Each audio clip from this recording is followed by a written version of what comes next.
Hello, my name is Dan Skip Allen, and this is episode 2 of season 2 of the 52 must-see movies and why they matter. And this is, like I said in part 1, we got part 1, The Godfather, part 2, The Godfather, part 2, but also part 1, episode 1, episode 2, because this is a 2-part episode, and I wanted to do it as a 2-part episode. And once again, with me is Mr. Jeremy Adams. Welcome back, my friend. So glad to be back. We happen to be talking about my favorite movie today. So you better believe I'm very happy. Well, it's up there right now with, I put it at 1, 2, 3 in there. I can't I don't think I have a 3 on my list of top 10 movies. Yeah. There is no 3 because number 2 is a tie between The Godfather and The Godfather Part 2. So, I don't know if that's allowed or not, but yeah. So we're going to talk about The Godfather Part 2. We went off and did The Godfather Part 1 in episode 1. Now we're doing The Godfather Part 2 in episode 2. The cast is pretty much the same, except you replace James Caan's Sonny Corleone and Abe Vigoda and a couple characters with Mr. Robert De Niro, my favorite actor of all time. But he's in a separate storyline. Yeah. Al Pacino, Michael Corleone, is in his storyline. And that's what's interesting about this film that's different than The Godfather is you have 2 paralleling storylines. The first storyline starts out in 1901, then goes to 1917, and then Michael's storyline starts out in 1958. So just like the movie, we're going to start out in 1901, where we have The Godfather is a film. There was some dialogue at the beginning, not really dialogue, but some script, like a crawl. You know, in Star Wars they have the crawls. Yeah. It was kind of like a crawl, and part of the crawl was Vito Andolini, or Vito Corleone was born Vito Andolini. Yeah. In Corleone, Sicily. Now we know how he got his name. He changes from Andolini to Corleone. And they'll give us that direct scene later on. And I just wanted to say real quick, all of these scenes with Robert De Niro's character are in the book, the first book, The Godfather. The first Godfather book gave us all of these scenes, but they didn't include them in the first Godfather film. So one of their starting points for the second film was, well, let's actually do those scenes. And let's use that as a way to give a counterpoint between the father and the son, both as young men. And it was such a genius idea because those scenes are great in the book, and they really gave us so much of the history and how this man became the man that he is. So really, really great. It's like we get a prequel and a sequel at the same time. So genius at the time, something very groundbreaking. It was a phenomenal way of doing the second movie. Yeah. It's like 2 movies in one movie. You know, and that's what's amazing about this film. And that's why you have a lot of people saying, oh, is The Godfather Part 2 better than The Godfather Part 1? But they both are great in their own right. And that's why we're talking about them on this series of films. You got to do something unique when you have a great movie like The Godfather. You got to do something unique with the sequel. I mean, there's no point in just doing a straight sequel. You got to come up with, especially since that was such an artistic film. And again, Coppola he didn't want to make this movie. He never intended to make a sequel. He didn't really, the first one was work for hire. And he said first he had to make a deal with the studio. Okay, let me make this movie. I want to make The Conversation, and then I'll make The Godfather 2. So first they had to convince him that way. And then secondly, how am I going to make this artistic? How am I going to find a way in to actually make this? And again, he took the work for hire and turned it into one of the greatest artistic achievements of all time with The Godfather. He makes the sequel he doesn't want to make and makes a movie that's arguably even better than The Godfather, which seems impossible. And it's like, this guy is doing stuff he doesn't want to do, and he's giving us the greatest art imaginable. It's just always amazing with these films. And then him and Mario Puzo collaborate on the screenplay in the second. Exactly. Yeah, and Puzo, having to basically write a sequel to his book in this form of this movie, and it's so perfect. And so going back to Vito Andolini was born in 1901, and his brother Paolo was killed, and so the mother goes to the gangster and she's like begging, please, please don't kill us, please. And basically he guns her down, and Vito runs. She's like, run, Vito, run, because Paolo was killed earlier, and then Vito has to run off, and he escapes all the guys. He's like going to the town, and the people in the town is, don't be trying to hide Vito Andolini. We're gonna kill you if you hide Vito Andolini. And we're like, Vito Andolini. It's kind of, it's Vito Corleone, but at that time it's Vito Andolini. He's a little boy. He's Vito Andolini. Yeah, and it's a great story that the mob boss sees him as a threat. He thinks that this family, the Andolini family, could be a threat to his position, and then we're going to see by doing this, he actually creates a threat. It's a great thing that we see in great dramas. People are it goes back to Shakespeare. People are so afraid of something, they actually create that thing for themselves. So, it really, yeah. These movies really do have some callbacks to Shakespeare. Yes. Specifically, this one has a major callback to like Shakespeare because Vito escapes, and he ends up in Ellis Island, and he goes in line. They evaluate him, and it turns out he's got smallpox, so he's quarantined for 3 months. But before that, the guy goes, all right, what's your name? What's your name? Your name, Vito. Vito, and the guy's Vito Andolini from Corleone. All right, you're Vito Corleone. How he gets his name? It's like, what happened to my name? That's not my name. All right, I'm Vito Corleone.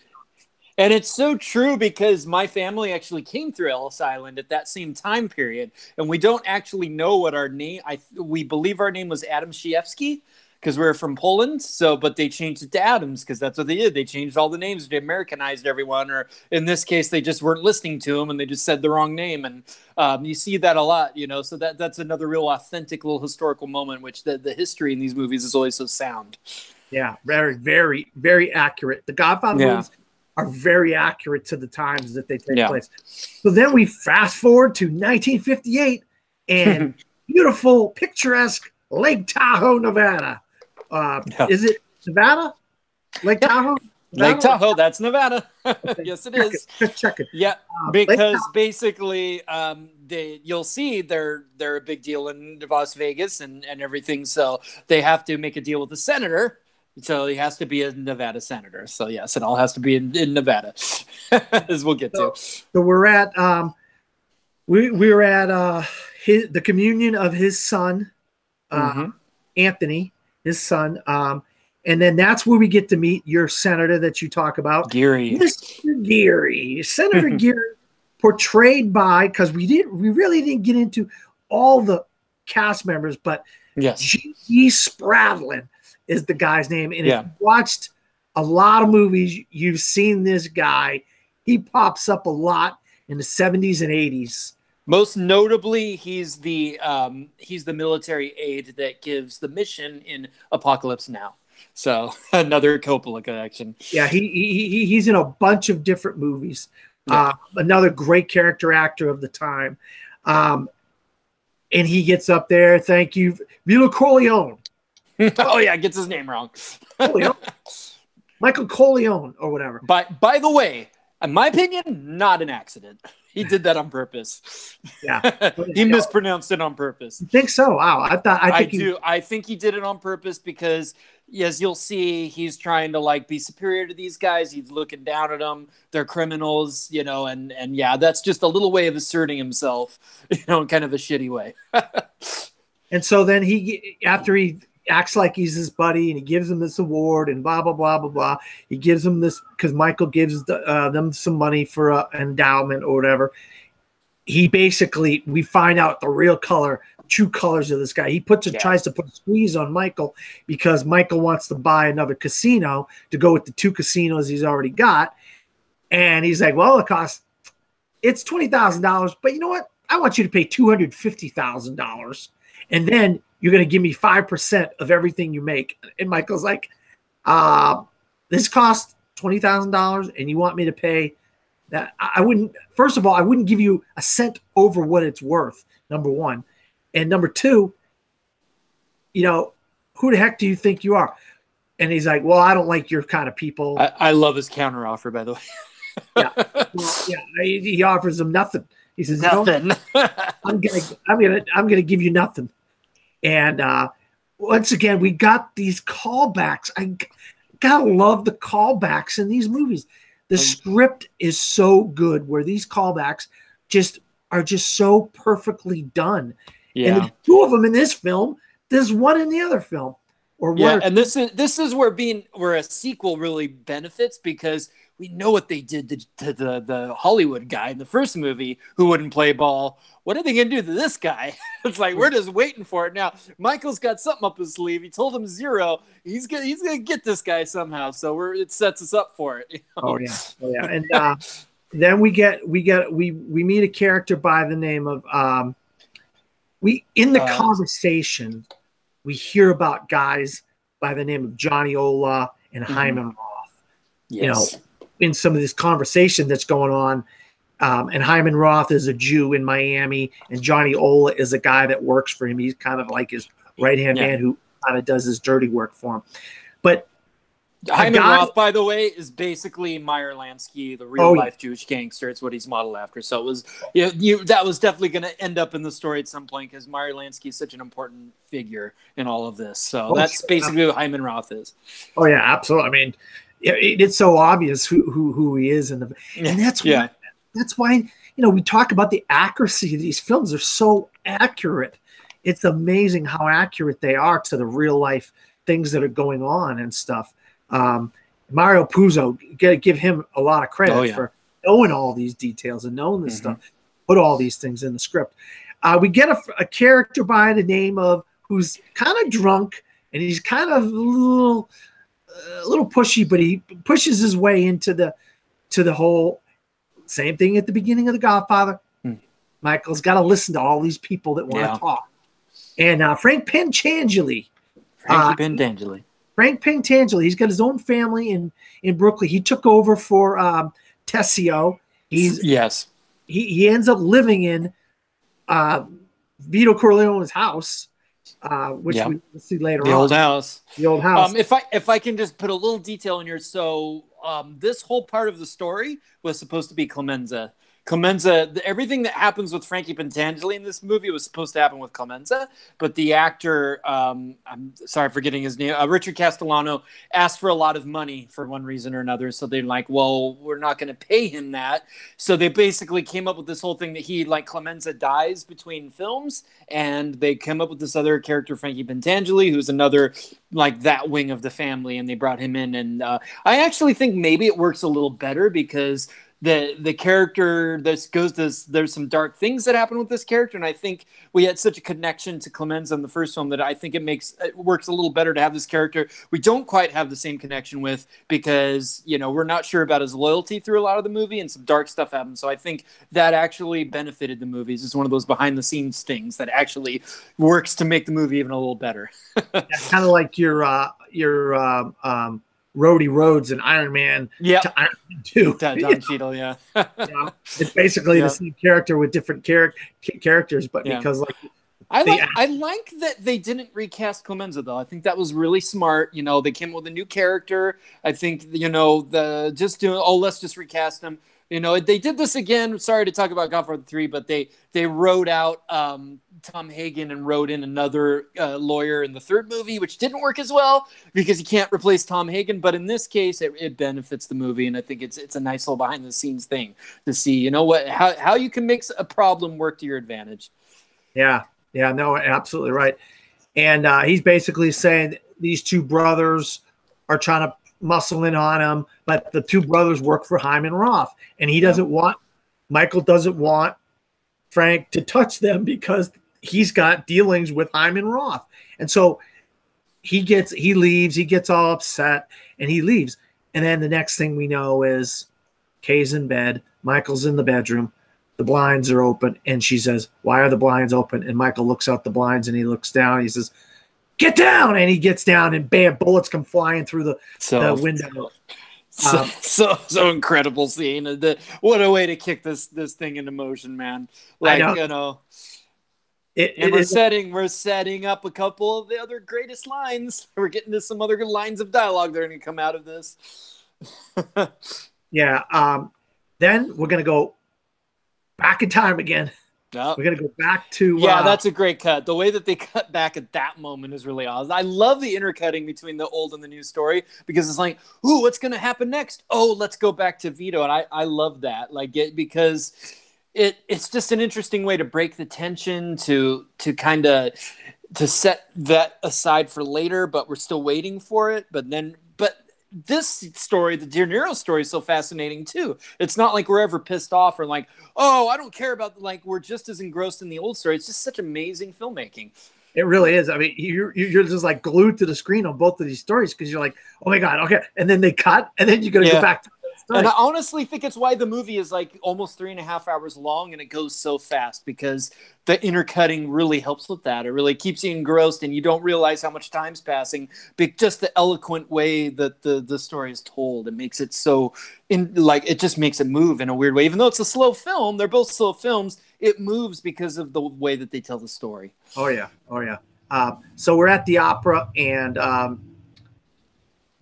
at this point, it's Robert De Niro. He's older, and we're in 1917, and they're at the opera. One of his buddies is there. He's like, hey, you got to see this girl that's in the opera and so forth. And a guy stands up in front of him, and he's like, hey, get out of the way, get out of the way. Turns out to be Don Fanucci. And at the time, Don Fanucci is the bad guy. He's the main man of the town. He's the neighborhood boss. He's the Don, and everybody kicks back to him. And if you don't kick back to him, you're in trouble. And some people haven't been kicking back when they were supposed to. They call him the Black Hand. Yep. Or he worked for the Black Hand. I don't know. That guy's such a great sleazebag. And I just want to mention something I meant to mention when we were talking about The Godfather that is even more prominent here, is that a lot of the films are in actual Italian, where actors are actually speaking Italian. It's subtitled on screen, which was a new thing in mainstream American cinema at this time. It's another thing that Coppola had to fight for, because usually they would just have people speaking English, and we understand they're speaking Italian, but we're actually seeing them speak English. And Coppola wasn't going to do that. Like, he was going to take sure, like, these are Italian films in a lot of ways, and we're going to have them speaking Italian. And that it worked great. Like when Michael goes back to Italy in the first film, and the moments that Brando spoke Italian. But in this, it's essential to creating this immigrant story of young Vito and the local Don and everything. Like, these are basically they're creating their own little Italian Italy here in New York, and that was really important for the filmmaking, really groundbreaking. Now it's something we take for granted, like TV shows and movies we watch today. Like, there'll be subtitle sections, there'll be people speaking other languages, but back then that wasn't done. That was, and this 70s were such a time of doing groundbreaking things and moving cinema forward in so many ways. Yeah, absolutely right. I agree that the subtitles were great in this. Yeah. Of the people speaking the Italian, because you felt like that was right. They should have been speaking Italian, And they never cheat in these movies. Like, when they speak English, we believe they're speaking English. When they speak Italian, we believe they're speaking Italian. And it's like I just watched today Black Panther, and it's like, well, why are they speaking African a couple times, but then they're speaking English to each other all the time? Like, they cheat. Like, movies cheat. The Godfather films don't cheat. When they speak Italian, they speak Italian, and we believe it every step of the way. It's so authentic. Everything's so authentic. Yeah. And of course, they tell the guy looks back, and it's Fanucci. And then they go, and he's just kind of with his wife in his apartment or whatever. And a guy like knocks on his window, and he's like, he opens his window, and the guy says, here, take this. And he takes it, he looks in it, it's a bag of guns, and he hides it. And we find out late that who the guy is. It's Clemenza. Young Clemenza. Yeah. Hey, we didn't get him in the movie, but we got him in the movie anyway. Yeah, we got young Clemenza. And tell him who the actor is.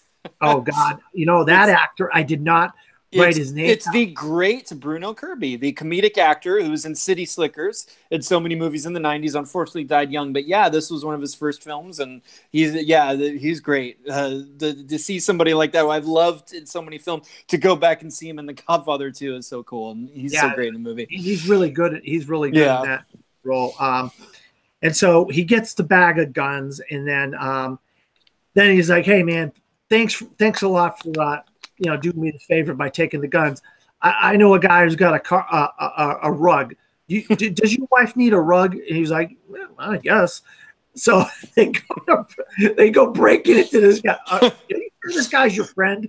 He goes, yeah, it's like a rich person's house. and he takes the car, and then they have to sneak out of the house because I guess police come to the house, and then they end up, the police leave, and then they take off. You see him walking down the street with this car. It's like 1917. I guess you can get away with this kind of stuff, but it's kind of a funny scene.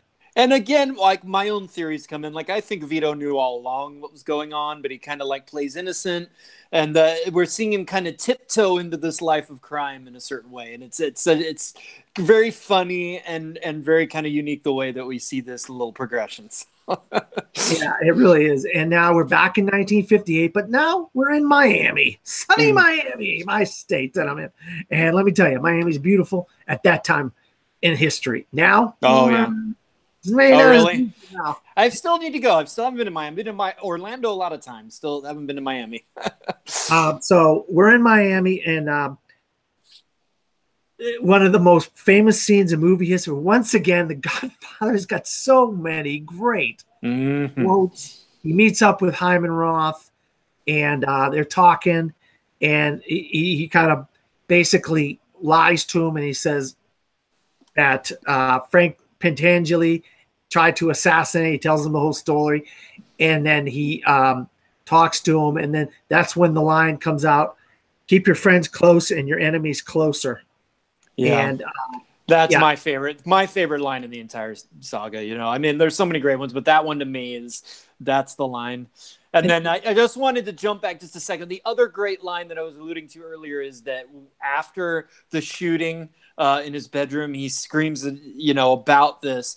In my bed where my wife and my children sleep, like they struck me there. So we know this is all going to be a little more personal for Michael this time.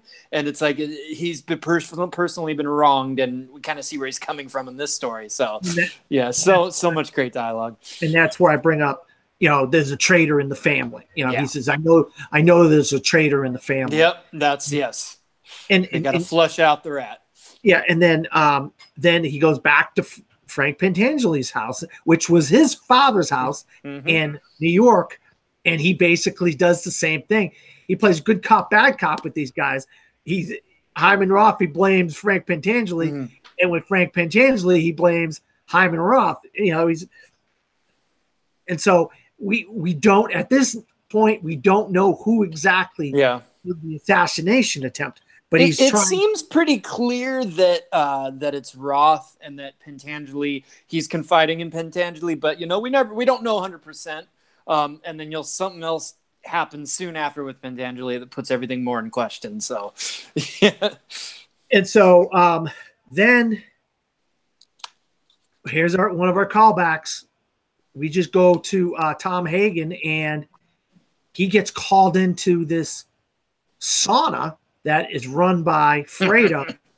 Our friendly Senator Geary is caught. Somebody ends up dying. A hooker ends up dying. Dead prostitute, yeah. He's like, I don't know what's going on. I fell asleep. I don't know what happened. Yeah. So this is when we get our whole callback to where now we can use Senator Geary. There's the horse head moment. The dead hooker. And so Senator Geary then we're going to bring you back to Michael's house in Utah, Lake Tahoe, and we're going to let you stay there. And then when we're ready, we'll take care of this. Everything will be fine. We're lucky it's at Fredo's place. We can smooth things over. And then now we're in Cuba.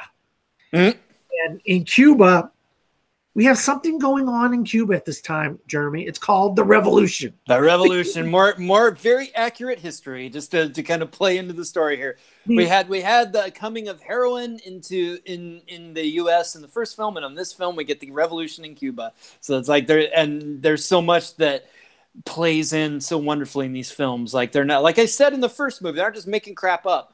They're folding in history in really ways that really work and move the story forward and give it more legitimacy and more depth. And one of those things is Hyman Roth asks where the $2 million is to pay off the Cuban government. Mhm. And what do you know? Next scene, Fredo's getting off the airplane, being picked up, coming into the hotel. He's got a bag with him. The bellboy tries to take it. He said, nah, you're not taking that bag. Because we know what that bag is. That's $2 million. Somehow or other, Hyman Roth knows he's got the $2 million. He's got snitches, or I don't know what's going on. He's like, something tells me Fredo just got off an airplane with $2 million. I'm like, just real quick, I just want to talk, because we didn't get to it yet. I got to talk about Lee Strasberg, who plays Hyman Roth. He was one of the most famous acting teachers of all time. He was part of the method in the Actors Studio in the 40s and 50s. He, taught Marlon Brando and all these great actors, James Dean and everybody. And later in life, he started acting more, appearing in more roles in the 70s and stuff. And to me, Hyman Roth is one of the greatest villains in movie history. I think he's fantastic. Such a great, you wouldn't expect it. He's this little mild old man who's hypochondriac and thinks he's going to die and thinks he's sick all the time. And that little man to be the criminal force that he is, and the terrifying character that he is in some ways. And what a great actor, Strasberg. What an acting legacy there. So I just had to give him a mention real quick. One of the reasons that I love this film so much in particular, for sure. Oh, absolutely. He's fantastic in this film. Yeah. We get his birthday cake party, and then we get Fredo and them takes them to some kind of a dance, I don't know what the heck kind of dance club this is. And then, and I love that he lives in a little bungalow. This guy's endlessly wealthy, and he lives in this little place, that just says a lot about his character. He doesn't want to get caught with any of the money. Yeah. Oh yeah. And then Fredo, we start figuring things out with old Fredo. I hate to say it, but Michael introduces him to Johnny Ola they're at a nightclub, and then they go to this kind of weird dance club or whatever the heck it was. Oh yeah, that scene. And live sex show. Yeah, live sex show. And when he's at the other nightclub, he says this is the first time he met Johnny Ola. But when he's at that sex show club, he says, yeah, I found out about this because Johnny Ola told me about this the last time we were here. And then Michael's looking over, he's like, he found out who the traitor was right then and there. He looks back at his guy, his assassin, who's been in all these scenes. He's in black, dressed in black. And so the first thing he does is he has to go out and get Johnny Ola. And so he ends up. I'm sorry, just another quick little mention. The actor who plays Johnny Ola is Uncle Junior in The Sopranos. So you get a little connection of Sopranos tying back to The Godfather. I always love that. Yeah. These great actors that come in and out. No, absolutely. I'm glad you mentioned it, because like I said, I got the cast, but this one had a lot more kind of supporting cast members than the other Godfather. So I didn't get all of these guys written down when I was writing my notes and stuff. But Johnny, I to me, The Sopranos is the second greatest crime story next to the Godfather. So I always love when they have those that's one of the connections between the two that I love. Oh yeah, yeah. And then there's the connection to the Goodfellas also, with Vito Corleone's buddy at the beginning. When they first get to 1917, his buddy, who's in Goodfellas. Yeah, he is. Yeah, the guy with the eyebrows. He ends up hung on a hook in a truck, in an ice truck. True. Yep. so they got keys to these movies. Yep. All these movies all have ties to one another. All these kinds of films have ties to one, or shows have ties. All right. So then once we get Johnny Ola has been killed, we're in this New Year's Eve party, and basically, Michael finally comes up to Fredo and he says, "I knew it was you, Fredo. You broke my heart." And Fredo's like, "Oh my God!" And he has to get out of there. He kind of has to stay away from Michael at that point because he knows Michael found him out, and he's Yeah. like trying to get away from him, and they both end up escaping because that's while when the the revolution. Yeah. Which, But by the way, Michael saw it coming. He knew this was going to happen, and he was going to pull out of the deal because of this. Just a quick little thing in high school history class, my high school history teacher talked about this scene and talked about. He actually recounted this whole scene with Al Pacino talking about how he knew the revolutionaries were going to win because the guy blows himself up and he doesn't cares about the cause, and they care about it more than the government does. So, it just shows you how much legacy and how much richness this movie has that they would talk about it in classes. Oh yeah, absolutely. That scene when the guy blows himself up. Yeah, that's what real. We're seeing it today with the Taliban and these type of people. They'll kill themselves because they'll kill themselves. One of them, if they can get 3,000 of us or 100 of us or 200 of us, to them they're winning. Yeah, and it's just I don't even want to get into it, but then we're gonna go back in time again. So Don Fanucci catches on that Vito and Castellano and all these guys got their own kind of little racket going, stealing stuff. And he's like, well, you know what, guys? This is my neighborhood. I want some of the money. I want some of the kickback. So he goes to his buddies and says, guys, he wants such and such money, but this is what you do. You just give me $50 a piece. Instead of giving them $200 a piece, I'm just going to give them $50 a piece. And I'm going to make sure he takes the deal. And so he convinces his guys. They're like, oh, come on. They're eating their bowl of spaghetti. And they're like, yeah, you don't know what you're talking about. But he's been looking at things. He's been watching. He's been doing things. He kind of has an idea of what to do then by that point. And what he does is he gives them the money. There's a fair, there's like a parade going on or whatever. And there's a lot of noise going on. And he gives them the money and he says, hey, this is all I got. We can't, you're going to have to take it. And unbelievable. Don Fanucci takes it because he thinks he's got a lot of moxie. He's got a lot of spunk. He's like, all right, kid. All right, I'll take it. And then he follows him. He follows along. Such a good scene. Well, there's a Catholic festival going on. Oh, man, it's such great filmmaking. One of my favorite tracking shots in cinema. Oh, yeah. Oh, my God. What a great scene. And he follows him to his apartment. He opens the door. He sees him. He says, hey. And then, boom, he kills him. The way that he has the gun wrapped in the towel. That I always love that detail. Vito, always so smart. Yeah, well, there was noise from the parade and stuff like that. So it kind of blends in. Yeah, he uses that to his advantage too. I also love when he unloosens the light bulbs in the hallway, so Fanucci won't see him coming. Like all those great little details. Yeah. Oh, that was really a good. Because then he could hide. He could hide, so he wouldn't see him. And then he takes the money back, and and he takes the gun. He breaks the gun, breaks it up in pieces, puts it down people's chimneys. Yeah. So it would burn the pieces of the gun or anything on the gun or whatever.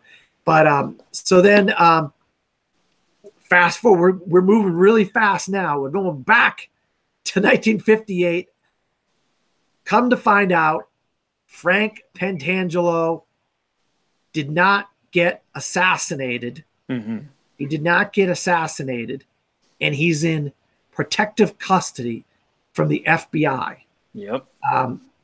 And this leads us into a government hearing of organized crime. And we get Willie Chichi is the first witness. Yeah. This is because Senator Geary gets wrapped up in all this government stuff about the stuff that's going on with Hyman Roth and in Cuba and all that stuff. So they end up with this hearing, and then Michael gets dragged into this hearing. And he pulls a fast one out, and in the hearing, he brings from Italy Frank's brother to the hearing. He never says a word. He sits there. Can't speak English. Yeah. Doesn't even speak. He looks back. And then all the questions that the people were asking him at the hearing, he lies. He says, all this says, I don't know what you're talking. I don't know anything about a Michael Corleone. I mean, this, that, and the other. I knew his father, Vito Corleone, but I didn't know anything about any kind of crime or any of this or any of the casinos or any of this stuff. Something about the brother scares Frank Pentangeli. Yep.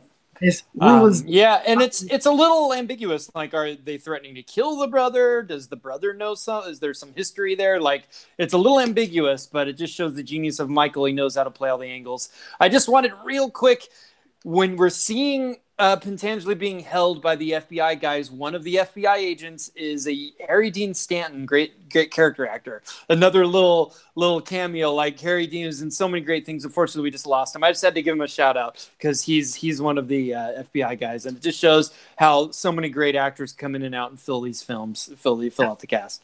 And I didn't even know that, so that's something that I learned. Yep, he's in there. If you watch it again, just watch that scene that Harry Dean Stanton's one of the guys. They're like, chit chat and hanging out with Pentangeli and stuff. Wow. The FBI guys, yeah.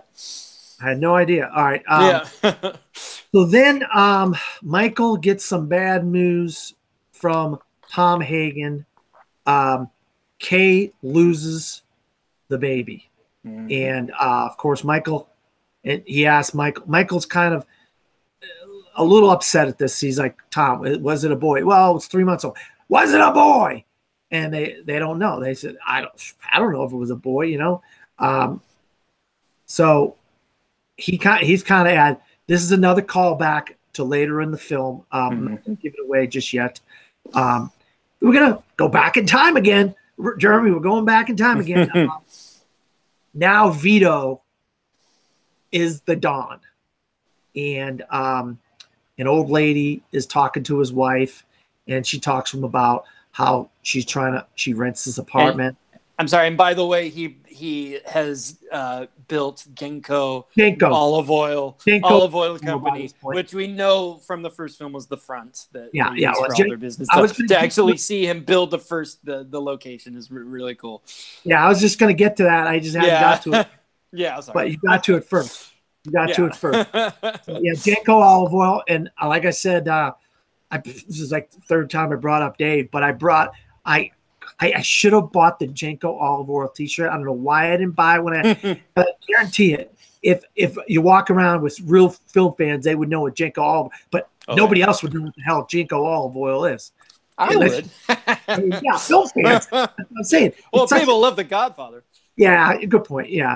I think I'm going to find that shirt and buy it for my uncle, because my uncle lives and breathes the Godfather movies.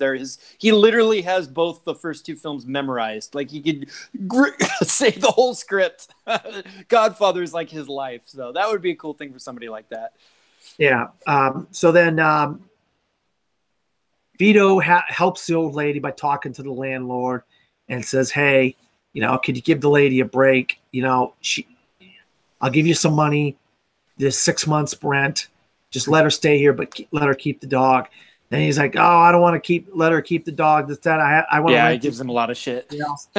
Then basically he's like, all right. He tells him, ask around about me, right? Doesn't he say, say my name to people? He's like, whatever. And then you see the guy come back. Yeah, then he comes back and he's like, here, take your money back, and I'll give her. Don't give me anything, no money. It's free. It's free. It's so great. I mean, I can't believe it. I mean, Don Corleone. I mean, why didn't you say something? And he's like, he didn't say nothing. He just sits there. I mean, literally, he sits there. He doesn't. This guy's like blabbering. Here's your money. All right, I'll give the lady a $5 break. Then he's like looking around. He's looking at his buddy. He's like, all right, I'll give her $10. Is that fine? He shakes his no, that's great. $10 break on the rent. That's fine. I mean, he doesn't do anything, and you walk outside and you see them putting up the sign in the shop, Genko olive oil, which like we just mentioned, So. And hey, this is Don Vito. This is the Don Vito we first met with Brando. He just sits there quietly, he doesn't overdo anything. He's just quiet, and we're seeing Deniro become that. And what a genius performance of how he creates his own character with Vito, but at the same time, we're seeing this progression to him becoming that guy. And here's our call back to the very beginning of the movie. Goes back to Corleone, Italy. He goes back to visit the gangster that killed his mother and his brother. And he's got a buddy with him, and they got the can of olive oil. He's like, hey, this is the guy we're doing business with in America, Miss Vito Corleone, da-da-da. He's like, hey, what's your name? He's like, oh, Vito Andolini. And I can't hear you. Come closer. Can't hear you too well. He just rips him from limb to limb with the knife. As we knew why he was going back. We knew what he was going to do. We knew he wanted to get revenge for his mother and his brother, and he did it. And for us as the viewer watching, we're like, yes, that I don't care how old that guy was, he deserved it. Yeah, you know, the henchman gets shot on the. He did it to himself too. Created his own fate. He could have had a great ally, really, to be honest. Yeah, and another little side detail. De Niro actually had, because in the first film, Brando had the mouth plate made for the character. This like jowl. He wanted Don Vito to be like a bulldog, so he had like these jowls, and they created this denture for him. So at this point in The Godfather 2, as Vito's getting a little older, De Niro had a denture plate made for these last scenes where we could see him start to kind of becoming that character, like not as a smaller version of it. And that just shows, that's like, if you look, you can see that in those scenes that he's wearing it, and that this is him. This is Don Vito. The bridge is happening. So that's a nice little detail, particularly in that scene. And we're going back to 1958 again. And then one of the scenes that I didn't bring up that I'm going to talk about now was once Michael knows that Fredo was the traitor, he talked to his guys, his right-hand man, one of his hitmen guys. He says, nothing happens to Fredo while our mother is alive. Wouldn't you know it? Michael's mother dies. Yeah. And just a little quite. We also got to talk about Connie in this movie. Early in the movie, Connie is angry and hates Michael because of the death of her husband, and she's like neglecting her kids, and she's living like this lifestyle with some dude.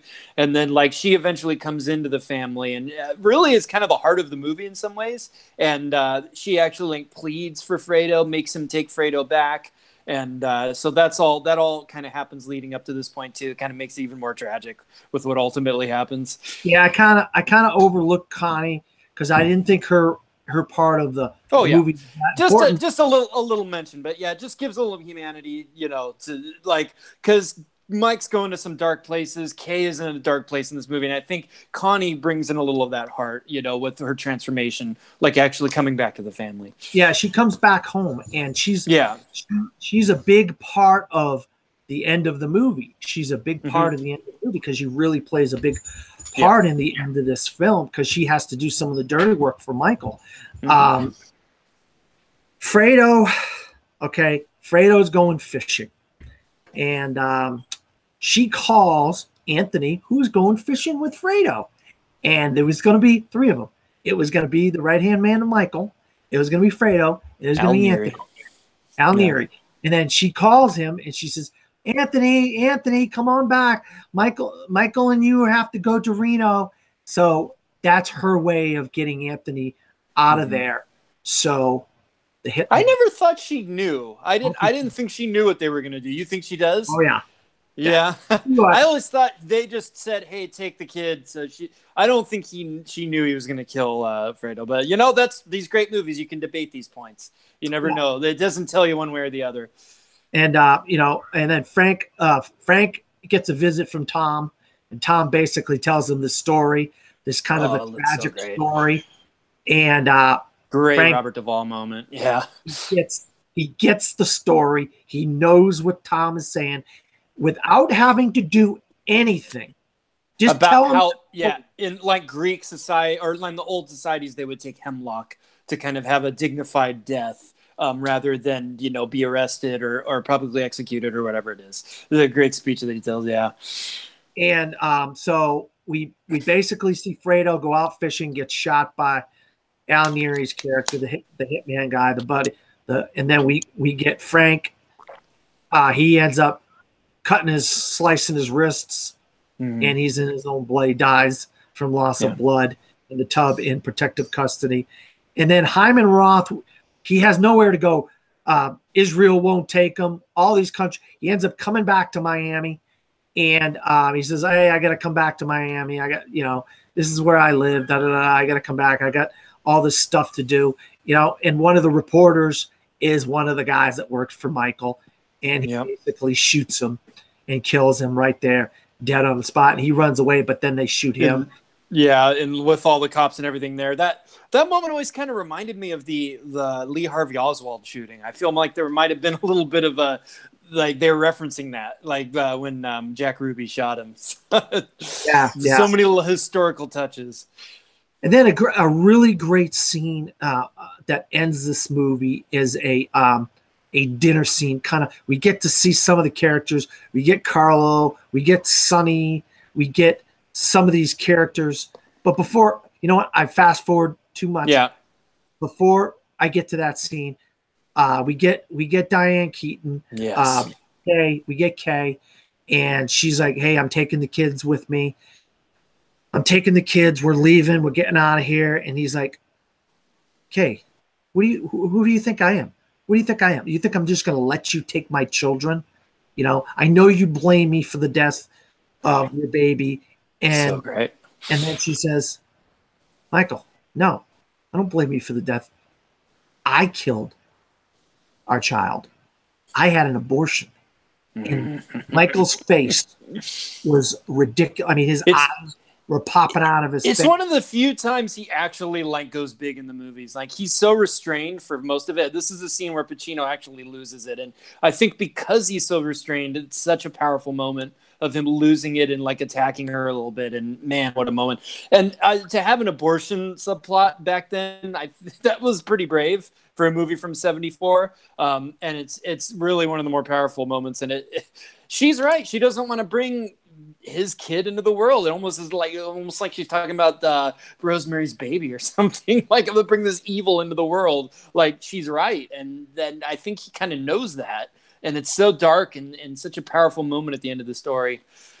Yeah, and then and he says, "I'll never be around you. I'll never be in the same room with you again. You come over. You tell me a day ahead of time when you're coming here to see the kids, or whatever." So you won't be there. He doesn't want to be around her. Ever wants to have anything to do with her. And then she ends up showing up at the house when he's there. Yeah. And she's feeling kind of guilty and sad about things. And when he walks up and just looks at her and just closes the door in her face, oh, it's so good. Shuts the door. Oh my God. And then Connie, I see Connie's kind of actually raising the kids more than she is, you know? So yeah, it's fascinating how all that plays out. Yeah, absolutely. That's where the Connie character really comes back in. Dealing with Fredo and dealing with Kay. Those are the two plot details that she really becomes a very integral part of the story once again. And she basically says, "Michael, you're right. I should have never left. I should have stayed." And she gives him credibility, credit for everything. And she's like, "Wow, why didn't I just listen to you when I had the opportunity?" So now we get to the end of the movie. Is just a beautiful dinner scene where we get these characters like Carlo and Sonny who are dead, and we get all these characters, and there's a dinner, and they're waiting for Vito. I think it's a birthday party. Yes, it's a birthday party, and I think we'll get into what else is going on. And Abe brings Dantes, and then Tom Hagen. One by one, the characters start moving away from once they all come into the room, they're all in the room. Then one by one, they all leave the room, and it's Tom. And the other thing is that we find out this is when Michael had enlisted for the service, and they're all, "What are you doing? You can't go off to war and everything." We don't fight their war. So that that set that whole thing up, and they're gonna have to tell the dad on his birthday. Yeah. That Michael went into service in World War II. But the thing is, if at the beginning of the Godfather, he's still proud of Michael. He's still proud of his son for his son's service. But his country isn't his family, and it's not his blood. And that's if you take away one thing from these movies is your family is your blood, and your blood is everything. the blood of these people is everything to them. And when he finds out that it was that Tom and him been talking about his life and his career, what they have plans for him, and you see that kind of where he does have that inside him, where he could possibly have a temper and he could do. Oh, you're going to talk about my life, my career, my. I'm like, whoa, okay, here we go. That was an interesting added thing to the movie. To end the movie that way with all the characters was really a interesting storyline. And I personally, in terms of the family theme, I think the real theme is Vito never lost that. He always knew it was about the family. And I feel like Michael lost it because in trying to protect his family and all this stuff, he kind of lost his family and pushed them away and he didn't have what his father had in some way, even though they're all criminals. Like, Vito actually loves his family in a way. But Michael, there's something rotten in Michael there. And we see that's really the story of these two films. And a little side detail in that scene, Brando was supposed to come back for that scene, and they couldn't get him at the last minute. He backed out. So they kind of orchestrated the scene around him arriving, which was I actually think it kind of helps the scene, makes it even like, we're going to see this guy that we've seen in flashback this whole time, but we don't see him. There's something kind of eloquent about that I like. Yeah. How they all leave the room. Yeah. Except for Michael. Except Michael, yes. Sitting there, not talking to his father, not being his father. There's some very symbolic there. Yeah, that really was symbolic. But this is, these two films, we know they're essential. They won Best Picture. They won, Robert De Niro won Best Supporting Actor. Michael, the only character in movie history that two actors won an Oscar for playing the character. Robert De Niro won for playing Vito Corleone in The Godfather Part 2. Marlon Brando won for playing Vito Corleone in The Godfather Part 1. Michael won for Best Actor for playing Michael Corleone in Part 2. Well, he didn't win. He didn't win, yeah. He didn't win for Part 1, which is strange. No, he didn't win for either. His first Oscar was for his only Oscars for Son of a Woman. Yeah, he lost. Yeah, it was actually Art Carney for Harry and Tonto won Best Actor over Al Pacino in The Godfather 2. But I will say the Godfather Part 2 won a lot more Oscars than the first one. I think 6, and the first one only won 3. So yeah, it just shows you like even in its time, people appreciated this sequel, like even maybe more so than the original. It's just amazing that a sequel could do this. And you could make the argument it really isn't a sequel, like it's all one story. And then they did a cut called The Godfather: The Full Saga, where they actually chronologically put the De Niro stuff first, and the entire story takes place chronologically. They played that on TV a lot, so that I think Coppola was involved in that. So that's also another way you can kind of look at it, like it's this ongoing story and not the sequel and everything. Like they really are, like you said, you ranked them together like one piece, and that actually is kind of fair. You could rank them as one because that's kind of in a sense what they are.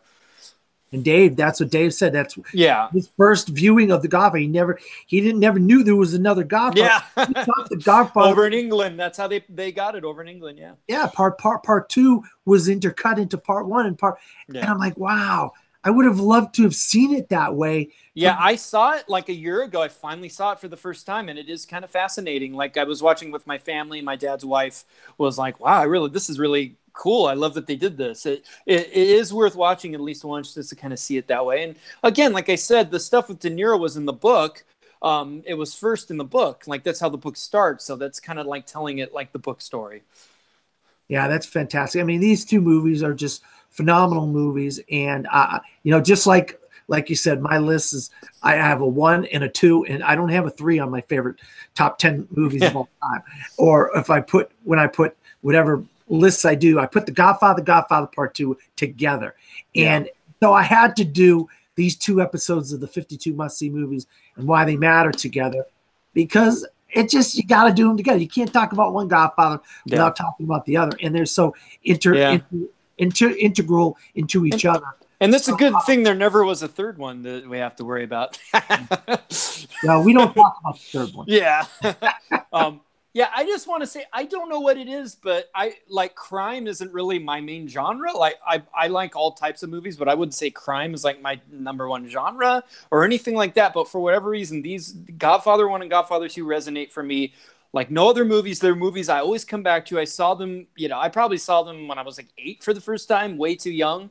But, they've always been there in my life, and I always come back to these movies. And to me, 2 resonates even more than 1 with the parallel story, with the father-son story, with Lee Strasberg and all these great things that they added. And it really, I do say it's my favorite movie. I don't even know. It's hard to quantify. Like, why this movie? Why isn't it something, like a drama or something that might be more in my wheelhouse? But, it is. It's everything. It's a drama. It's suspense. It's action. It's everything you could want in this great and lots of history, like we all talked about. Like these are the movies to me, and they're really, for me, like even great films that I love, like Casablanca, like Citizen Kane, like they just don't resonate. Like I just don't come back to them the same way I do with The Godfather. It's just something special about these movies. And even Coppola, like they were movies he made for hire, and he made other great films, but for whatever reason, this is the Coppola. This is like Coppola to zenith as an artist, and they're very singular films. There's just something about them.